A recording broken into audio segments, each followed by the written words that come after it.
بسم اللہ الرحمن الرحیم۔ مطالب الفرقان،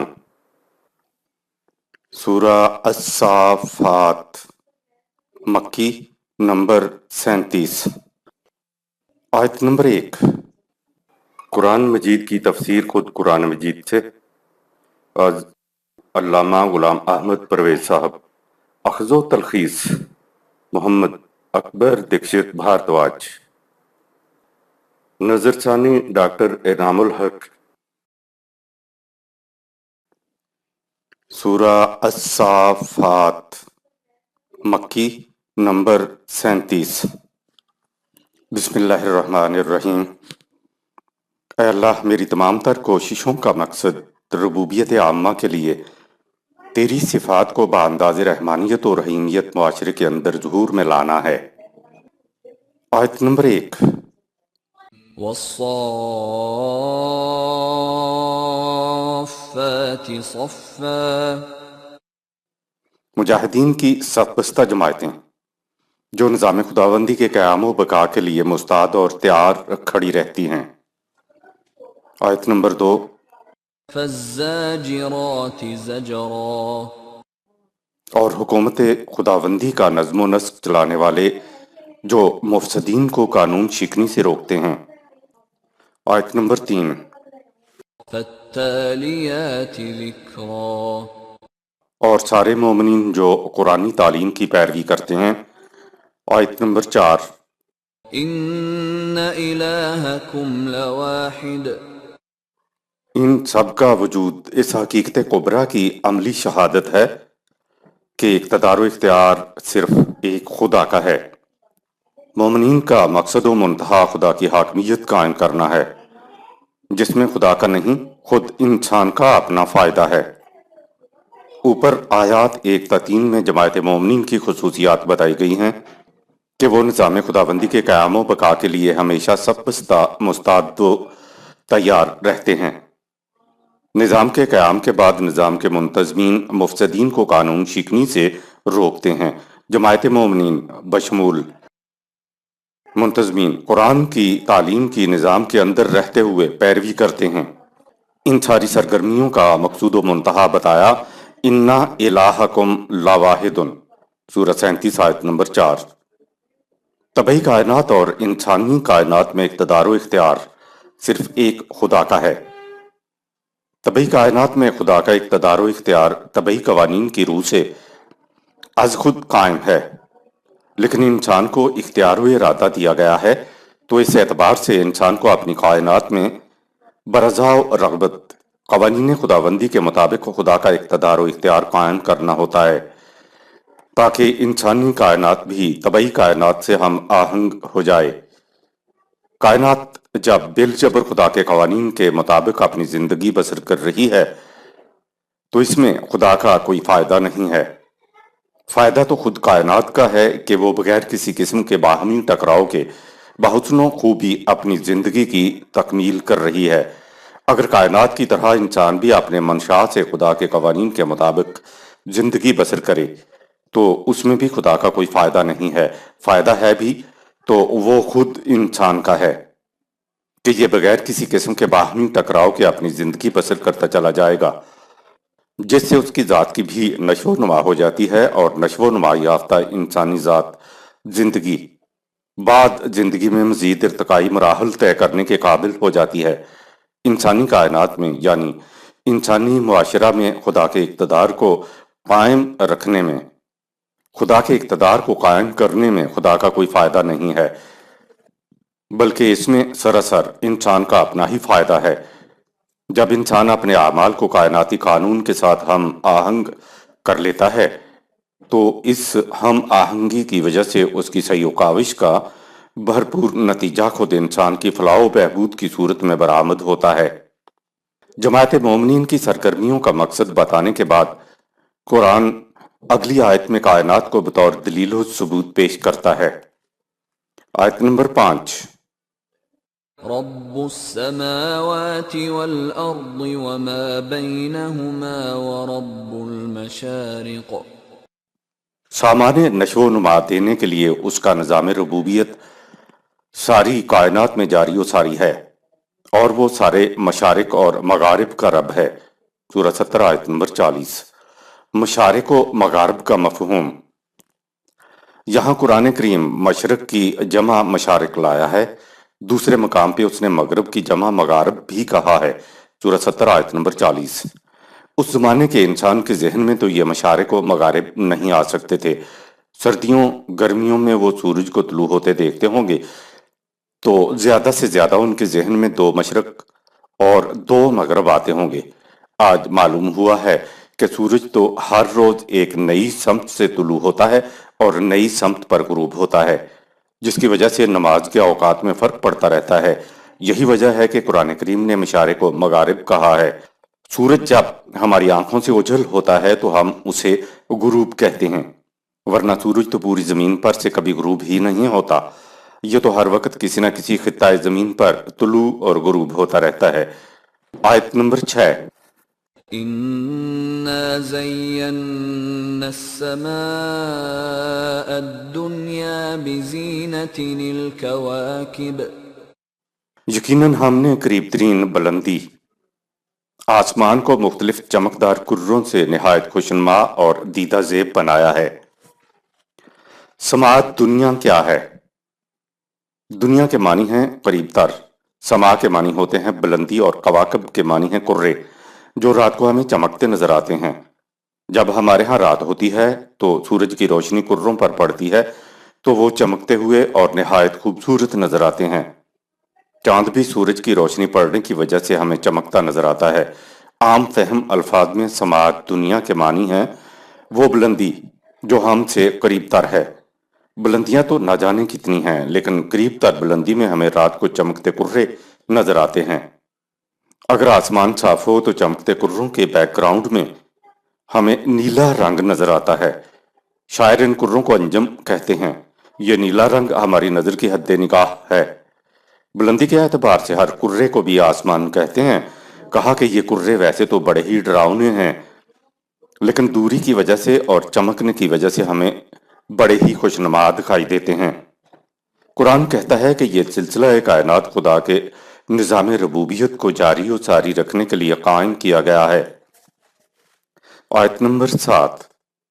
وحفظا من كل شيطان مارد اور ان کروں کو اچھی طرح محفوظ کیا کاہنوں کی ہر قسم کی شیطانی دراندازی سے۔ ٹوٹنے والے کواکب سے حفاظت کے لیے فضا ہمارے لیے محفوظ چھت ہے۔ ہماری زمین سے 14 میل اوپر تک فضا ہے۔ جب کسی کرے کا کوئی ٹکڑا ٹوٹ کر گرتا ہے تو یہ فضا اس کو پیس کر گرد میں تبدیل کر دیتی ہے، اور ہمیں رات کے وقت روشنی کی صرف ایک لکیر سی نظر آتی ہے۔ اس طرح وہ ٹکڑا زمین پر نہیں گرتا اور ہم محفوظ رہتے ہیں۔ اسی فضا کو قرآن الحکیم نے سقفا محفوظہ سورہ 21 آیت نمبر 32 کہا ہے کہ تمہارے اوپر وہ چھت ہے جو تمہاری حفاظت کرتی ہے۔ گویا فضا ایک قسم کا ضرب خور حلقہ بفر زون ہے۔ یہ پسا ہوا گرد یا غبار زمین والوں کے لیے بڑا ہی مفید ہے۔ جتنی روشنی زمین تک پہنچتی ہے وہ اسی غبار کی وجہ سے پہنچتی ہے۔ اگر فضا میں غبار نہ ہو تو سورج اور چاند کی روشنی زمین تک نہیں پہنچ سکے گی۔ آیت نمبر 8۔ لا يسمعون إلى الملأ الأعلى ويقذفون من كل جانب شیطان یعنی کاہن اور نجومی عالم بالا سے علم کے حصول کے مدعی ہیں، لیکن یہ محض اٹکلیں دوڑاتے ہیں۔ عالم بالا تک ان کو قطعاً رسائی نہیں ہو سکتی، اس لیے یہ وہاں کی سنگن نہیں لے سکتے، اور عالم بالا سے آئی وحی کی روشنی انہیں ہر طرف سے دھتکارتی ہے۔ آیت نمبر 9۔ دحورا ولهم عذاب واصب قیاس آرائیوں کو وہاں ہر طرف سے دھکے پڑتے ہیں، ان کے لیے ذلت و پستی کا دائمی عذاب ہے۔ سورہ 15 آیت نمبر 18، سورہ 26 آیت نمبر 212، سورہ 67 آیت نمبر 5 اور سورہ 72 آیات 8-9۔ آیت نمبر 10 إلا من خطف الخطفة فأتبعه شهاب ثاقب بعض اوقات ان نجومیوں کی قیاسی بات سچی بھی ثابت ہو جاتی ہے تو یہ محض اتفاقاً ایسا ہوتا ہے۔ نزول قرآن کے بعد اب ہر ظن و قیاس کے پیچھے آسمانی علم کا ایک چمکتا ہوا شعلہ موجود رہے گا اور ان کے ظن و تخمین کی حقیقت کو بے نقاب کر دے گا۔ انسان کے اعمال پر قرے اثر انداز نہیں ہو سکتے۔ کاہن اور نجومی انسانی تصورات کے مطابق اٹکل پچوں کے ذریعے پیش گوئیاں کرتے ہیں اور لوگوں کو قسمتیں بتاتے ہیں۔ ایک تو عالم خلق ہے جس میں یہ کائنات واقع ہے، اور دوسرا عالم خلق سے باہر عالم امر ہے، اس کو عالم بالا بھی کہتے ہیں۔ عالم امر اور عالم خلق میں کار فرما فرشتے بھی الگ الگ ہوتے ہیں۔ نجومی اور کاہن تو ایک طرف، عالم بالا تک رسائی تو عالم خلق کے فرشتوں کو بھی نہیں ہے۔ عالم خلق اور عالم امر کے فرشتے اپنے عالم کے علاوہ دوسرے عالم میں مداخلت نہیں کر سکتے۔ نجومیوں کا محض دعویٰ ہی ہوتا ہے کہ ہم وہاں سے سن کر آتے ہیں، کوئی نہیں جانتا کہ عالم بالا کی زبان کون سی ہے، تو نامعلوم نجومی کس زبان میں سن کر آتے ہیں۔ خدا نے مجازی انداز میں کہا کہ اب علم کی روشنی پر مبنی قرآن مجید تمہیں دیا گیا ہے، یہ اتنا آتشین کوڑا ہے کہ یہ انہیں وہاں سے بکھا دیتا ہے، یعنی نجومیوں کے دعوی کی یہ قلعی کھول دیتا ہے۔ نزول قرآن کے بعد یہ چیزیں خود بخود آہستہ آہستہ کم ہونی شروع ہو گئیں۔ جوں جوں کائنات کا علم بڑھتا گیا، حقیقت سامنے آتی چلی گئی، یہاں تک کہ علم الافلاک والے تو چاند اور مریخ تک بھی ہو آئے ہیں۔ انسان کے سامنے ان ستاروں کی حیثیت ہی کیا ہے؟ انسان کی عظمت کا ذکر قرآن نے یوں کیا کہ کائنات کی پستیوں اور بلندیوں اور جو کچھ اس میں ہے کو تمہارے لیے مسخر کر دیا گیا ہے۔ ظاہر ہے کہ ستارے بھی کائنات ہی کا حصہ ہیں، لہٰذا جو زیر تسخیر ہیں وہ صاحب اختیار و ارادہ انسان کی قسمت پر کیوں کر اثر انداز ہو سکتے ہیں؟ خاک تو انسان اور ستارے دونوں ہیں، لیکن ستارے خدا کے قانون کی زنجیروں میں جکڑے ہوئے ہیں، مجبور ہیں خدا کے دیے ہوئے پروگرام سے 1 انچ کا کروڑواں حصہ بھی ادھر ادھر نہیں ہو سکتے، جبکہ انسان اختیار و ارادے کا حامل ہے۔ آیت نمبر 11 فاستفتهم أهم أشد خلقا أم من خلقنا إنا خلقناهم من طين لازب ان سے پوچھو کہ تخلیق کے اعتبار سے کیا انسان کا پیدا کرنا زیادہ سخت ہے یا ان بے اختیار و ارادہ جامد چیزوں کا؟ ہم نے انسان کو ابتداً چپچپی مٹی یعنی بے اختیار و ارادہ مادہ سے پیدا کیا، جو لاتعداد منازل طے کر کے انسانی پیکر تک پہنچا۔ سورہ 32 آیت نمبر 7۔ آیت نمبر 12 بل عجبت ويسخرون تجھے ان کی اس حماقت پر حیرت ہوتی ہے کہ یہ اپنے آپ کو ستاروں کے تابع سمجھتے ہیں اور نجومیوں کے قیاسات پر ایمان رکھتے ہیں، لیکن یہ تمہاری باتوں کی ہنسی اڑاتے ہیں، لہٰذا علم و بصیرت کی باتیں انہیں کیا فائدہ پہنچا سکتی ہیں؟ آیت نمبر 13 وَإِذَا ذُكِّرُوا لَا يَذْكُرُونَ یہی وجہ ہے کہ جب تو ان کے سامنے بصیرت افروز قرآن پیش کرتا ہے تو یہ اس کی طرف توجہ نہیں کرتے۔ آیت نمبر 14 وَإِذَا رَأَوْا آيَةً يَسْتَسْخِرُونَ قرآن کی کسی ایک آیت کو لیتے ہیں اور ایک دوسرے کو بلاتے ہیں کہ آؤ اس کا مذاق اڑائیں۔ یستسخرون معنی ہے کہ وہ صرف خود مذاق نہیں اڑاتا بلکہ دوسروں کو بلاتا ہے کہ ادھر آؤ دیکھو یہ کیا کہتا ہے، اور پھر یہ سب مل کر مذاق اڑاتے ہیں۔ کہا کہ اے رسول، تجھے ان کی اس رویے پر تعجب ہو رہا ہے کیونکہ یہ اصل حقیقت سے ناواقف ہیں۔ آیت نمبر 15 وقالوا إن هذا إلا سحر مبين. اخروی زندگی کے بارے میں یہ کہتے ہیں کہ یہ جھوٹ ہے، صاف جھوٹ ہے۔ آیت نمبر 16۔ أَإِذَا مِتْنَا وَكُنَّا تُرَابًا وَعِظَامًا أَإِنَّا لَمَبْعُوثُونَ. یہ کیسے ہو سکتا ہے کہ جب ہم مر جائیں گے اور ہمارا گوشت پوست مٹی ہو جائے گا اور صرف ہڈیوں کا ڈھانچہ باقی رہ جائے گا تو اس کے بعد ہم پھر زندہ کیے جائیں گے۔ آیت نمبر 17۔ أَوَآبَاؤُنَا الْأَوَّلُونَ. اور ہمارے آباء و اجداد بھی اٹھائے جائیں گے جنہیں مرے ہوئے صدیاں گزر چکی ہیں۔ سورہ 36 آیت 78، سورہ 75 آیت نمبر 3۔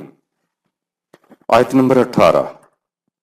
قُلْ نَعَمْ وَأَنْتُمْ دَاخِرُونَ. ان سے کہو ہاں بالکل ایسا ہی ہوگا، اور دیکھ لو گے کہ تم کس طرح ذلیل و خوار ہوتے ہو۔ اگر میدان میں حزب اللہ ہو تو انسانی اعمال کا نتیجہ اس دنیا میں بھی نکل آتا ہے۔ دین کا نقطہ ماسکہ، اس کی اصل و بنیاد و حیات آخرت پر ایمان ہے۔ خدا پر ایمان کا عملی نتیجہ بھی اسی صورت میں برآمد ہو سکتا ہے کہ جب یہ ایمان ہو کہ میرا کوئی عمل اچھا یا برا، حتیٰ کہ دل میں گزرنے والے خیالات اور ارادے بھی بغیر نتیجہ مرتب کیے نہیں رہتے۔ دیکھنے میں تو یہ آیا ہے کہ اگر کسی نے انتظامیہ اور عدلیہ سے بچنے کے انتظامات کر لیے ہیں تو وہ چاہے کچھ بھی کرے، اس کا ہاتھ پکڑنے والا کوئی نہیں ہوتا، اور وہ نہایت خوشحال زندگی بسر کرتا چلا جاتا ہے۔ یہ اس لیے ہوتا ہے کہ معاشرے میں جماعت مومنین سرگرم عمل نہیں ہوتی۔ اگر یہ سرگرم عمل ہو تو پھر انسان کے ہر عمل کا نتیجہ اسی دنیا میں سامنے آتا چلا جاتا ہے۔ زندگی نے تو آگے بھی چلنا ہے، اس لیے اگر کچھ رہ بھی جائے تو وہ اخروی زندگی میں سامنے آ جائے گا۔ اگر یہ یقین نہ ہو تو پھر جس کی لاٹھی اس کی بھینس۔ مذہب کی دنیا میں اگر کہیں آخرت کی جواب دہی کا عقیدہ ہے بھی تو انہوں نے چھڑانے والوں کا بھی عقیدہ ساتھ ہی گھڑ لیا ہے۔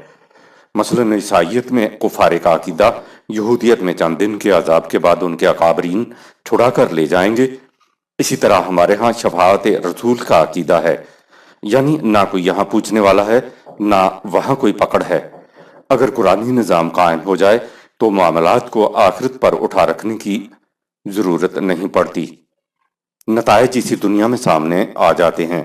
جب نظام خداوندی قائم ہو جاتا ہے تو سرکشوں کے لیے ایک ڈانٹ ہی کافی ہوتی ہے۔ آیت نمبر 19۔ فَإِنَّمَا هِيَ زَجْرَةٌ وَاحِدَةٌ فَإِذَا هُمْ يَنظُرُونَ. بس انہیں ایک ڈانٹ ہی کافی ہوگی جو ان کی بڑھتی ہوئی سرکشی کو روک دے گی، اور وہ اسے دیکھ کر سٹپٹا جائیں گے۔ آیت نمبر 20۔ وَقَالُوا يَا وَيْلَنَا هَذَا يَوْمُ الدِّينِ. وہ کہیں گے ہائے ہماری شامت، یہ تو ظہور نتائج کا وہ وقت ہے جس کے متعلق ہم سے کہا جاتا تھا۔ آیت نمبر 21۔ هَذَا يَوْمُ الْفَصْلِ الَّذِي كُنْتُمْ بِهِ تُكَذِّبُونَ. ان سے کہا جائے گا کہ ہاں یہ وہی فیصلے کا دن ہے جسے تم جھٹلایا کرتے تھے۔ یوم الدین کے دور میں کوئی شخص کسی دوسرے کا محتاج نہ ہوگا۔ قرآن نے خود یوم الدین کی تشریح کی ہے کہ اس دور میں کسی انسان پر کسی دوسرے انسان کا کوئی دباؤ نہ ہوگا، اور ہر معاملہ کا فیصلہ خدا کے قانون کے مطابق ہوگا۔ سورہ 82 آیت نمبر 19۔ اخروی زندگی میں معاملات کا فیصلہ قوانین خداوندی کے مطابق ہوگا۔ اگر اسی دنیا میں انسان قوانین خداوندی کو نافذ کر لے اور ہر معاملہ کا فیصلہ قوانین خداوندی کے مطابق ہونے لگے تو یہ اس دنیا کا یوم الدین ہوگا۔ اسی کو قرآن نے یوم الفصل بھی کہا ہے۔ سورہ 37 آیت نمبر 21۔ رسول اللہ صلی اللہ علیہ وسلم کے دور میں ایسا ہو چکا ہے، اور جب بھی انسان قرآنی نظام قائم کرے گا وہ یوم الدین اور یوم الفصل ہوگا۔ ایسا ہی خدا کے قوانین کی روح سے اخروی زندگی میں بھی ہوگا۔ ان آیات میں محاکاتی انداز میں یعنی ڈرامائی انداز میں نقشہ تو اخروی زندگی کا پیش کیا گیا ہے، لیکن خدا کے قوانین اگر انسانی معاشرے میں نافذ ہو جائیں اور ان کے مطابق تمام امور کا فیصلہ ہونے لگے تو اس دنیا میں بھی اچھے اور برے اعمال کے نتائج کا یہی نقشہ سامنے آئے گا۔ بات کو سمجھانے کے لیے قرآن محاکاتی انداز اختیار کرتا ہے۔ بات چاہے اخروی زندگی کے یوم الدین یا یوم الفصل کی ہو یا اس دنیا کے، قرآن سمجھانے کے لیے اسی دنیا کا نقشہ پیش کرتا ہے کہ ایک عدالت ہے، جج ہے، گواہ ہیں، ساتھ کھڑے ہونے والے ہیں، فرد جرم لگائی جا رہی ہے، پھر مجرمین کو جہنم کی طرف لے جایا جا رہا ہے۔ یہ محض ہمیں سمجھانے کے لیے بیان کیا جاتا ہے، ورنہ فرشتے اعمال نامہ نہیں لکھتے، انسان کے خدا اپنے ہاتھوں کا لکھا ہوا اعمال نامہ ہوتا ہے۔ اس وقت وہ اعمال نامہ گردن میں لپٹا ہوا ہے اور اس وقت کھول دیا جاتا ہے۔ کوئی دوسرا شخص فرد جرم پڑھ کر بھی نہیں سنائے گا۔ کہا جائے گا اقرا کتابہ کا، سورہ 17 آیت نمبر 14۔ اپنا اعمال نامہ خود پڑھ۔ اسی آیت میں آگے ہے کہ خود ہی حساب لگا کر بتاؤ کہ تمہارا انجام کیا ہو۔ قرآن کے دیگر مقامات پر جہنم میں لیڈروں اور ان کے متبعین کے مغالبات ہیں جن سے ہم اسی دنیا میں سبق حاصل کر سکتے ہیں۔ ان سبق آموز مقامات کے لیے دیکھیے سورہ 34 آیت نمبر 32، سورہ 33 آیت نمبر 64، سورہ 14 آیت نمبر 21 اور سورہ 40 آیت نمبر 47۔ آیت نمبر 22۔ احشروا الذين ظلموا وأزواجهم وما كانوا يعبدون۔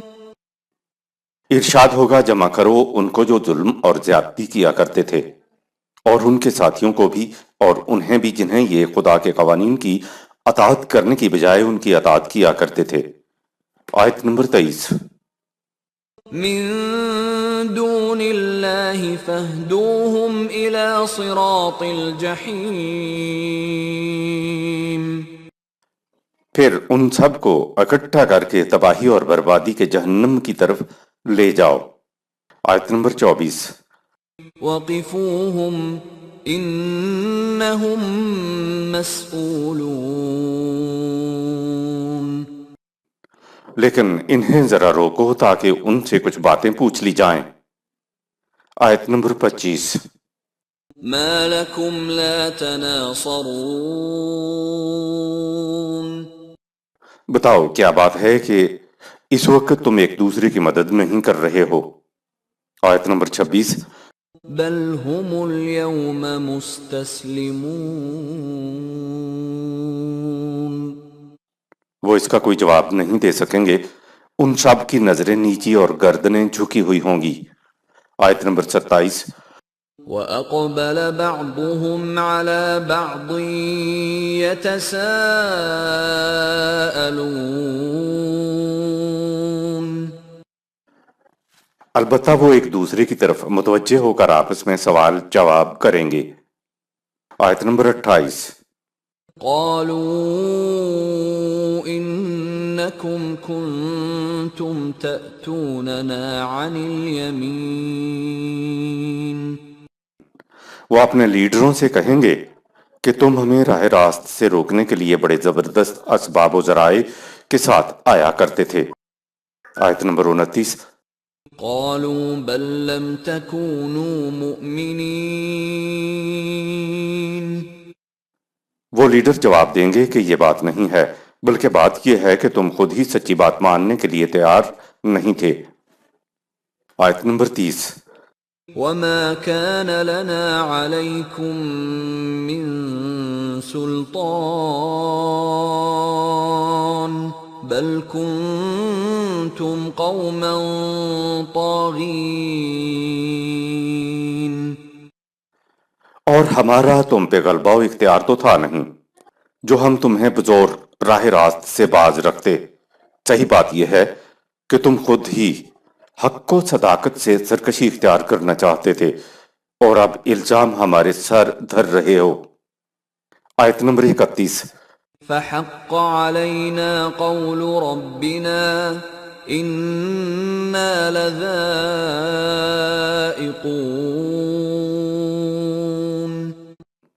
لیڈر کہیں گے، اے ہم پر الزام دھرنے والو، خدا کا قانون مکافات زندہ حقیقت بن کر ہمارے سامنے آ گیا ہے، اب ہمیں اس عذاب کا مزہ چکھنا ہی ہوگا۔ آیت نمبر 32۔ فأغويناكم إنا كنا غاوين۔ رہی بات یہ کہ ہم نے تمہیں گمراہ کیا تو بات یہ ہے کہ ہم خود بھی گمراہ تھے اور تم ہمارے پیچھے پیچھے چلے۔ آیت نمبر 33۔ فإنهم يومئذ في العذاب مشتركون۔ چنانچہ اس وقت عوام اور ان کے لیڈر سب اس عذاب میں مشترکہ طور پہ شریک ہوں گے۔ سورہ 14 آیت 21، سورہ 33 آیت 67، سورہ 34 آیت نمبر 32، سورہ 40 آیت نمبر 47۔ آیت نمبر 34۔ إنا كذلك نفعل بالمجرمين۔ یہ بات کچھ انہی تک محدود نہیں، یہ ابدی حقیقت ہے کہ ہمارا قانون مکافات ہمیشہ دنیا و آخرت میں تمام مجرمین کے ساتھ ایسا ہی سلوک کیا کرتا ہے۔ آیت نمبر 35۔ إنهم كانوا إذا قيل لهم لا إله إلا الله يستكبرون۔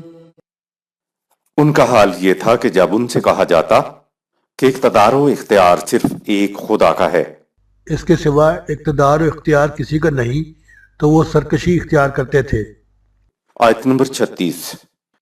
وَيَقُولُونَ أَإِنَّا لَتَارِكُو آلِهَتِنَا لِشَاعِرٍ مَجْنُونٍ۔ اور کہتے ہیں، واہ، کیا ہم اپنے لیڈروں اور معبودوں کو ایک دیوانے شاعر کے کہنے پر چھوڑ دیں؟ آیت نمبر 37۔ بل جاء بالحق وصدق المرسلین۔ اے مخالفین، حقیقت یہ ہے کہ ہمارا یہ رسول نہ شاعر ہے اور نہ دیوانہ، بلکہ یہ خدا کی طرف سے حق و صداقت پر مبنی ضابطۂ حیات لے کر آیا ہے، اور یہ پہلے رسولوں کو دی گئی خدا کی تعلیم کی تصدیق کرتا ہے۔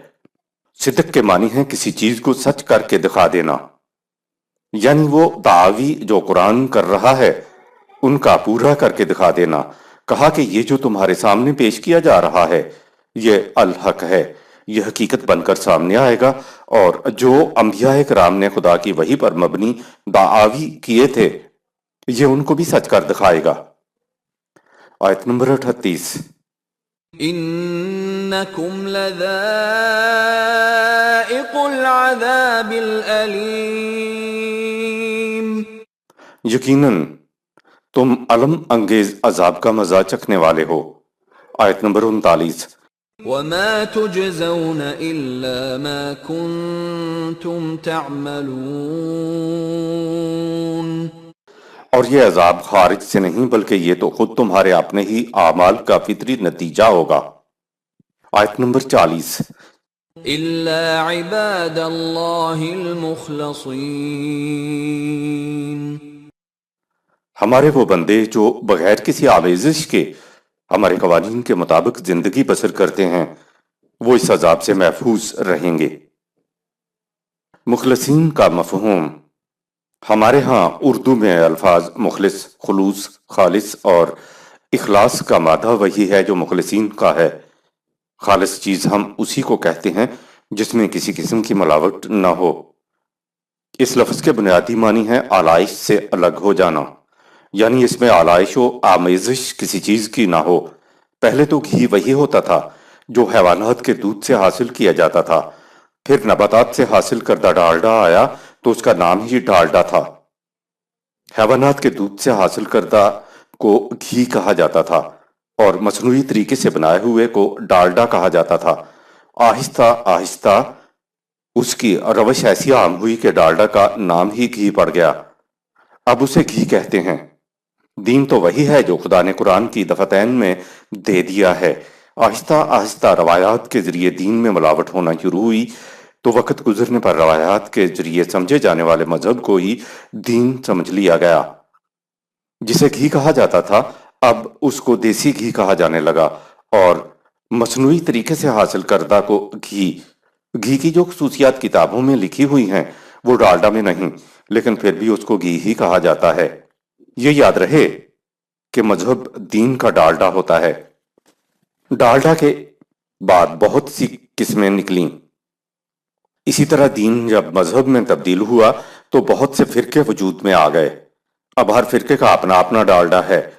شکایت کی جاتی ہے کہ دین سے وہ نتائج برآمد نہیں ہو رہے جو رسول اللہ صلی اللہ علیہ وسلم اور خلفائے راشدین رضوان اللہ علیہم اجمعین کے دور میں نکلے تھے۔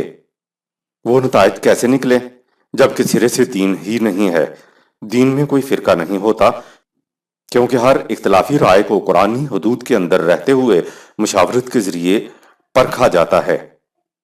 ہر وہ رائے جو قرآن کے خلاف ہو اس کو فائنل اتھارٹی رد کر دیتی ہے اور کوئی فرقہ بننے نہیں پاتا۔ آیت نمبر 41۔ اولئک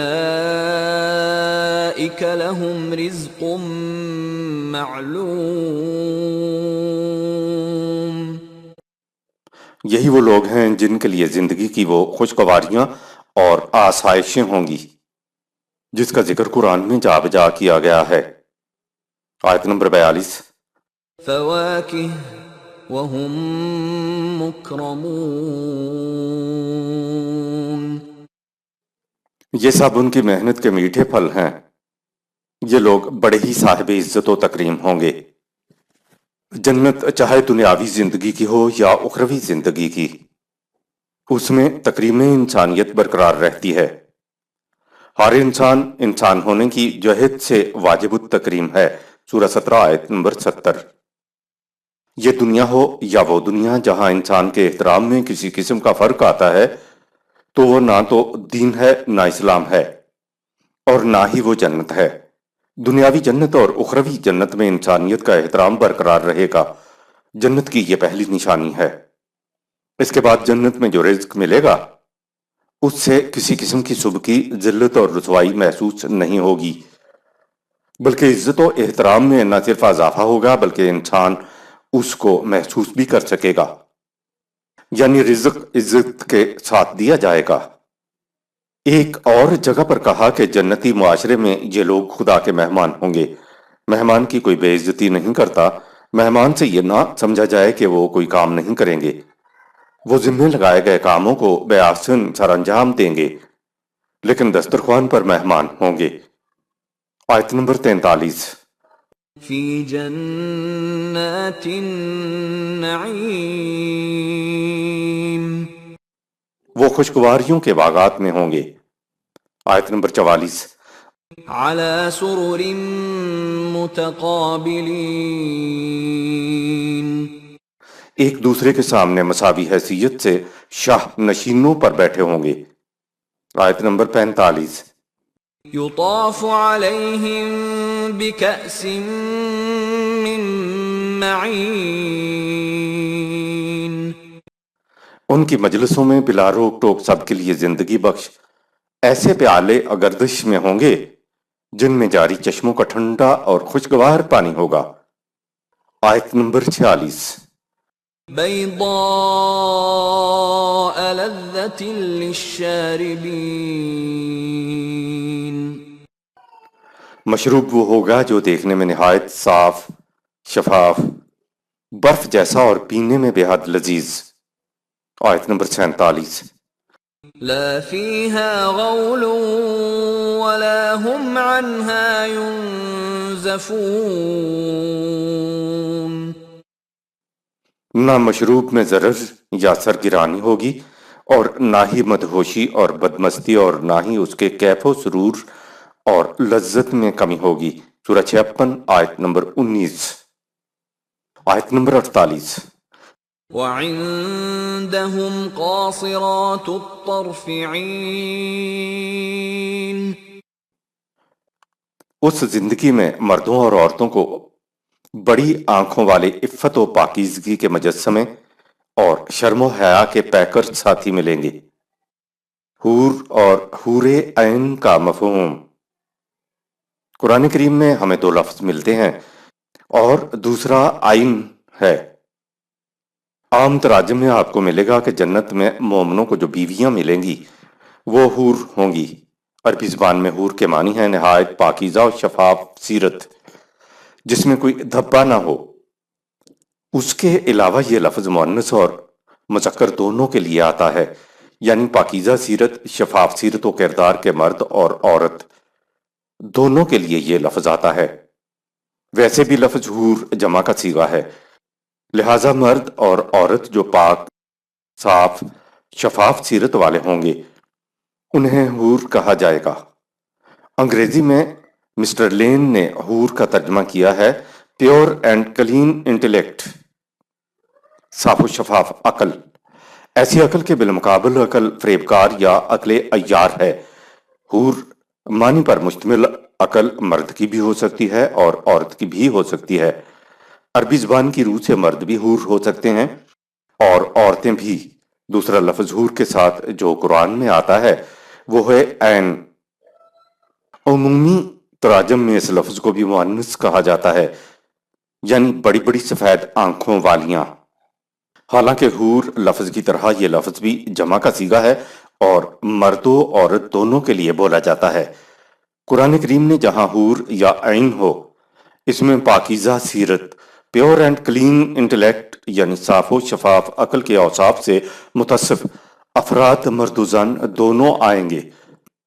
عربی زبان کی روح سے مرد ہوں یا عورتیں دونوں کے لیے حور اور عین لفظ آئے گا۔ قرآن ایک جنتی معاشرے کا ذکر کرتا ہے جس کے اندر مرد بھی ہوتے ہیں اور عورتیں بھی۔ قرآن کا انداز یہ ہے کہ جہاں کوئی چیز ایسی ہے جو خالص قوت کی ہے، مبارزت کی ہے، جنگ و قتال کی ہے، وہاں مردوں کے صیغے لاتا ہے کہ وہ آگے آگے ہوتے ہیں۔ اگرچہ قاعدے کی روح سے اس کے اندر عورتیں بھی شامل ہیں، ویسے بھی حور اور عین کا ذکر قرآن میں تشبیہاً بیان کیا گیا ہے۔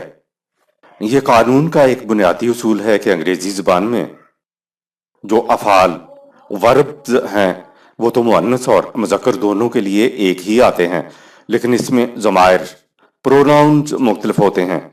آپ کو ہر قانون کی کتاب میں لکھا ملے گا کہ اس کے اندر ضمیریں تو مذکر کی استعمال ہوئی ہیں، لیکن وہ قانون عورت اور مرد دونوں کو محیط ہوگا۔ یہ جو دوسرا شخص عورت ہے اس کے لیے زبان کے اعتبار سے الگ الگ نہیں کہنا پڑتا۔ عربی زبان میں تو جو افعال وربز ہیں ان میں بھی مذکر اور مؤنث کا فرق ہوتا ہے، لیکن اصول اور قانون وہی ہے۔ آپ سارا قرآن الحکیم میں دیکھیے سوائے چند مقامات کے جہاں اسے خصوصی طور پر مومنات کہنا پڑا ہے یا ایھا الذین آمنوا آیا ہے، یہ مذکر کا صیغہ ہے، لیکن قاعدے کے اعتبار سے مومنین میں مرد اور عورتیں دونوں شامل ہیں۔ اگر اس مذکر کے صیغے کو صرف مردوں پر لاگو کیا جائے تو عورتوں کے لیے صرف وہی چند آیت ہوں گی جہاں مومنات آیا ہے۔ نہیں، ایسی بات نہیں ہے۔ ہوتا یہ ہے کہ قانون میں ضمیریں تو مذکر کی استعمال ہوں گی، لیکن وہ قانون مرد اور عورت دونوں پر لاگو ہوگا۔ قرآن کی تعلیم تو اس چیز کی مقتضی ہے کہ انسانی آنکھ کا گوشہ تک بھی بے باک نہ ہونے پائے۔ قاصرات الطرف عین، سورہ 37 آیت نمبر 48۔ نگاہوں کو بے باک نہ ہونے دینا، ان میں حیا ہونی چاہیے۔ سے بھی بڑھ کر قرآن کہتا ہے کہ آنکھ تو ایک طرف رہی، تم گوشہ چشم کو بھی بے باک نہ ہونے دو۔ قاصرات الطرف عین کہتے ہیں درزیدہ نگاہی یا اس کو کنکھیوں سے دیکھنا بھی کہتے ہیں، یا اس کو کنکھیوں سے دیکھنا بھی کہتے ہیں۔ قرآن نے آنکھ نہیں کہا، آنکھ کا گوشہ کہا ہے۔ اس معاشرے کے اندر جو مرد اور عورتیں ہوں گی ان کے حیا اور عفت و عصمت کے احساس کی کیفیت یہ ہوگی کہ پوری آنکھ تو ایک طرف، ان کا تو گوشہ چشم بھی بے باک نہیں ہوگا۔ آیت نمبر 49۔ كأنهن بيض مكنون۔ محفوظ ساتھی گویا ایسے کہ جنہوں نے کبھی کسی غیر کی طرف نگاہ اٹھا کر بھی نہ دیکھا ہو۔ کأنہن، سورہ 37 آیت 49۔ اوپر ہم نے کہا تھا کہ قرآن اسلامی معاشرے کی تمثیلاً بات کرتا ہے۔ عربی میں کاف مثال کے لیے آتا ہے۔ کأنہن کا مفہوم ہو جائے گا ان کو مثال کے طور پر یوں سمجھو گویا دوسرے مقام پہ ہے کأمثال، سورہ 56 آیت 23۔ ہم اس کو مثال کے طور پر بیان کرتے ہیں، یعنی ان کو سچ مچ کی چیز نہ سمجھ لینا کہ اس معاشرے کے مرد و عورت تمہارے معاشرے جیسے ہوں گے، بلکہ وہ تو محفوظ موتی ہیں۔ ظاہر ہے کہ اس قسم کے بلند تصور کو مثال کے ذریعے ہی سمجھایا جا سکتا ہے۔ قرآن نے جنتی معاشرے کے متعلق بتایا کہ وہاں ان لوگوں کے ساتھی بھی انہی جیسے پاکیزہ ہوں گے، پاکیزہ سیرت ہوں گے۔ سارے قرآن میں مرد اور عورتوں دونوں کو دوش بدوش چلایا گیا ہے۔ دونوں کے لیے جنت، مغفرت، آسائش اور نعمہ برابر ہیں۔ قرآن نے زندگی کے کسی گوشے میں بھی عورتوں کو ایک قدم پیچھے نہیں رکھا، دونوں کو ہمدوش چلایا ہے، دونوں ہی ایک دوسرے کا ساتھی، رفیق، کمپینینز ہیں۔ کأنہن بیض مکنون، سورہ 37 آیت 49 کے معنی یہ ہو جائیں گے کہ جنتی معاشرے کے مرد و عورت ساتھیوں کے کردار اور سیرت کو سمجھنے کے لیے یوں سمجھو جیسے وہ صاف و شفاف موتی ہوں اور جن کو کسی نے ہاتھ تک بھی نہ لگایا ہو۔ آیت نمبر 50۔ فأقبل بعضهم على بعض يتساءلون۔ وہ ایک دوسرے کی طرف متوجہ ہو کر باہمی باتیں کریں گے۔ آیت نمبر 51۔ قال قائل منهم إني كان لي قرين۔ ان میں سے ایک کہے گا کہ میرا ایک ساتھی ہوا کرتا تھا۔ آیت نمبر 52۔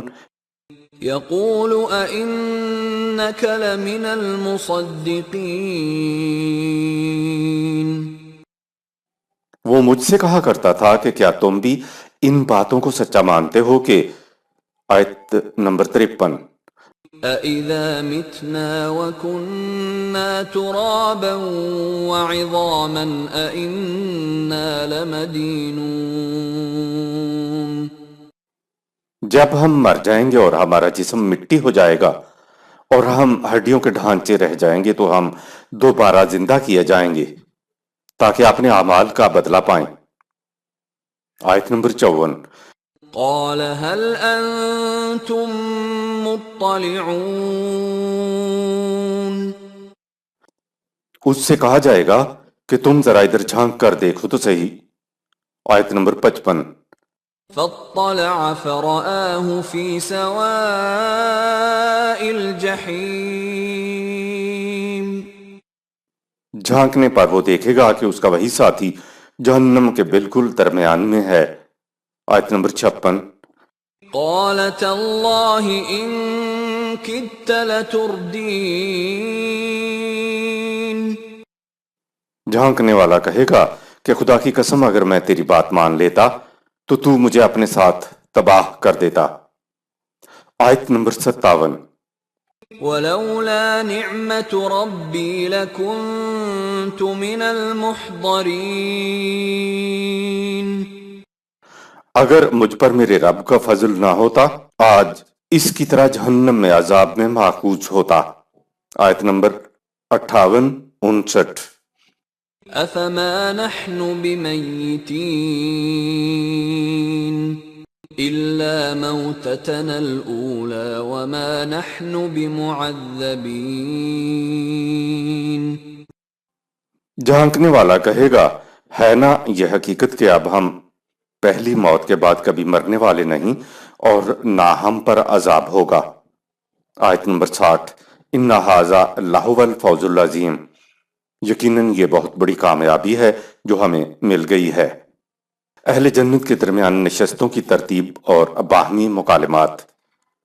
جنتی معاشرے میں ایک دوسرے کے ساتھ باہمی مساوات کا نقشہ آیت 44 میں آ چکا کہ وہ ایک دوسرے کے پیچھے نہیں بلکہ بالمقابل سرور آور نشستوں پر بیٹھے ہوں گے۔ اس سے بڑھ کر مساوات کا نقشہ نہیں ہو سکتا۔ جہنم میں لیڈروں اور متبعین کے باہمی مکالمات تو آپ کے سامنے آ چکے، اب اہل جنت کے مکالمات کو دیکھتے ہیں۔ وہ ایک دوسرے کی طرف متوجہ ہو کر باتیں کریں گے۔ باتیں کرنے والوں میں سے ایک کہے گا کہ یار میرا وہاں ایک ساتھی ہوتا تھا، وہ میرا بڑا ہی قریبی بنتا تھا، لیکن آج جنت میں کہیں نظر نہیں آ رہا ہے۔ وہ مجھ سے ہمیشہ کہا کرتا تھا کہ کیا تم مرنے کے بعد دوبارہ زندہ ہونے پر یقین رکھتے ہو؟ وہ مجھ سے ہمیشہ بحث کیا کرتا تھا کہ زندگی صرف اسی دنیا کی زندگی ہے، لیکن وہ جنت میں نظر نہیں آ رہا ہے۔ جنتی ساتھی کہے گا کہ یہ کون سا مشکل کام ہے، اگر یہاں نظر نہیں آ رہا ہے تو ذرا جہنم میں جھانک کر دیکھ لے۔ اس نے جھانکا تو وہ ساتھی جہنم کے عین وسط میں لٹکا ہوا نظر آیا۔ اس پر جنتی نے کہا کہ اگر میرے حال پہ خدا کی نوازش نہ ہوتی اور میں سیدھی راہ اختیار نہ کرتا تو میں بھی اس کے ساتھ ڈوب جاتا۔ اس نے جہنمی ساتھی سے کہا کہ کیا یہ حقیقت نہیں ہے کہ جو موت آنی تھی وہ آ چکی، اب ہمیں دوبارہ مرنا نہیں ہے۔ قرآن جنتی زندگی کو یعنی انسانی زندگی میں ایک قدم آگے بڑھ جانے کو فوز العظیم کہتا ہے، یعنی زندگی کا بڑا ہی عظیم ما حاصل، اچیومنٹ۔ قرآن انسانی زندگی کی یا انسانی ذات کی ترقی یافتہ حالت کو جو اس دنیا میں بھی ہو سکتی ہے اور اخروی زندگی میں بھی فوز العظیم، بگ اچیومنٹ کہتا ہے۔ آیت نمبر 61۔ لمثل هذا فليعمل العاملون۔ اے رسول کہہ دو یہ ہیں وہ کامیابیاں اور کامرانیاں جنہیں حاصل کرنے کے لیے ہر عمل کرنے والے کو عمل کرنا چاہیے۔ آیت نمبر 62۔ أذلك خير نزلا أم شجرة الزقوم؟ ان سے پوچھو کہ اس قسم کی باعزت مہمانداری اچھی ہے یا شجرت الزقوم کا کھانا۔ آیت نمبر 63۔ إنا جعلناها فتنة للظالمين۔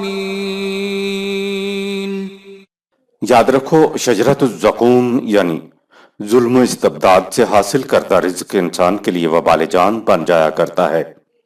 ظلم و زیادتی سے حاصل کرتا رزق سے طبعی ضرورت تو پوری ہو جاتی ہے، یعنی پیٹ تو بھر جاتا ہے، لیکن انسانی ذات کی نشو و نما رک جاتی ہے۔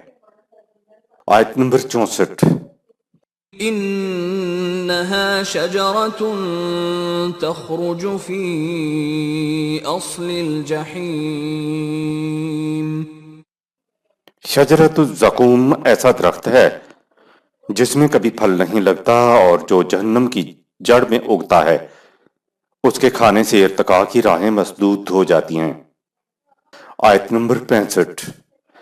طلعها كأنه رؤوس الشياطين۔